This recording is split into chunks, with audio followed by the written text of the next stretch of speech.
Hey, what's going on, guys? Rum Gaming here, back in another video. Today's episode, we're going to be talking about beacons on Holy Paladin.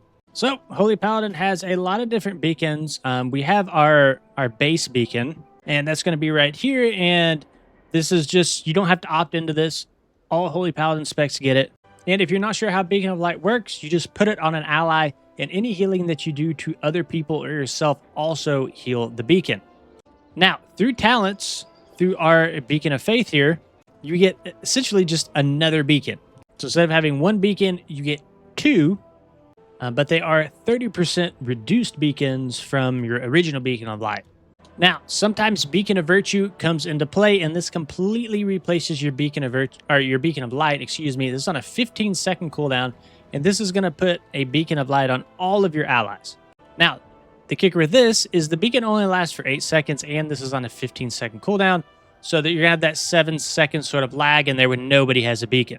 This is also a pretty mana-intensive spell as well at 112,000 mana. So the main question that comes up with beacons is, who do you put a beacon on? Should you be putting a beacon on yourself? Should you put it on the tank? Should you put it on a melee DPS? Should you put it on a range DPS? And the main rule of thumb is never put a beacon on yourself. Now, the reason for that is due to something called Beacon of the Lightbringer. It's going to be this talent right here.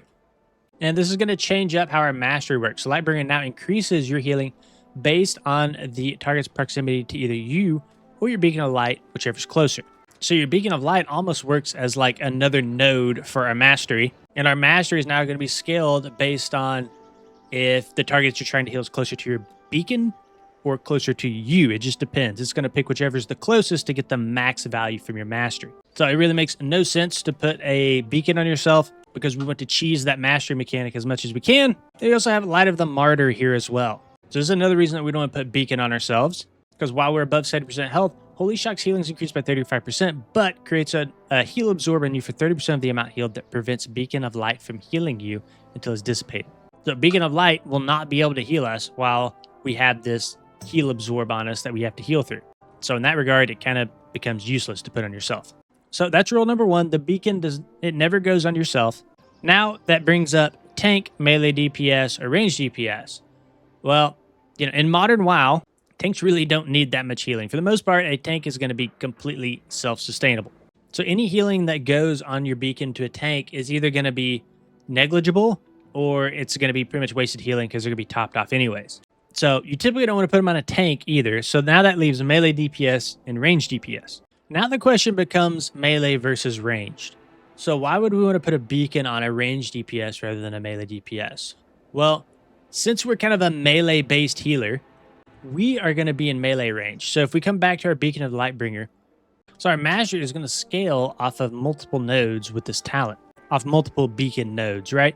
So if we are in melee range naturally, right, we want to put this beacon on a range target so that we could get the max value from our mastery on range targets that we heal. So whenever we're healing a range DPS and we have a beacon out there by that range DPS, it's going to prioritize that beacon's mastery over ours for more overall mastery and increased healing. So long story short, we're going to prefer range DPS over melee, especially in a Mythic Plus setting. Now, I do want to say, it doesn't mean you always put a beacon only on range DPS, set it, forget it, right?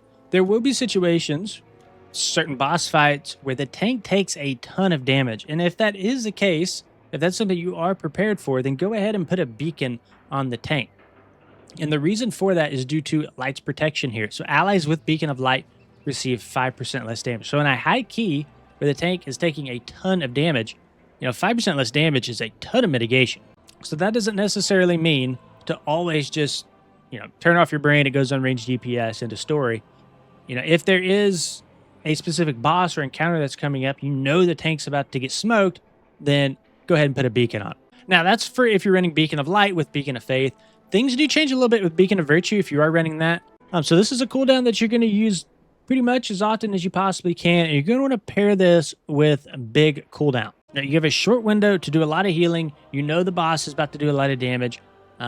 So you'll pop your Beacon of Virtue, and then you'll probably follow this up with something like a Divine Toll or like a Divine Favor.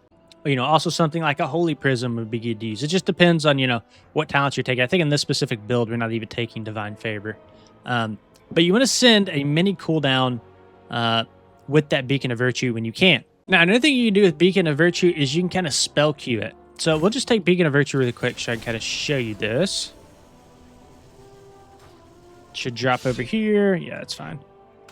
So what we want to do when you can is you want to spell queue a holy light, and then the second that holy light's about to go off, then queue your beacon of virtue, so that all your targets around you will benefit from that holy light healing through their beacons, right? So holy light, and then now you can spell queue that beacon of virtue, and all your beacon targets will benefit from that holy light proc or cast, I guess.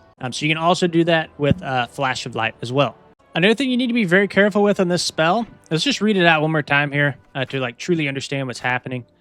So beacon of virtue, apply a beacon of light to your target and 4 injured allies within 30 yards for 8 seconds. So if you cast this on a ranged player and they are at 35 yards from your allies, they're not going to get the beacons. So you typically want to cast your beacon of virtue normally on yourself, because you can kind of position this. Right, you can kind of position yourself in between your allies' casts and make sure that everybody gets the beacon of light. But that's just something to kind of be aware of. Is just kind of make sure that you're, getting those beacons on all your targets. All right, guys, that's going to be the end of this video. Hopefully that cleared up some confusion on how to play around beacons as a Holy Paladin. If you guys enjoyed the video, please consider liking and subscribing to the channel. We'll see you guys in the next one.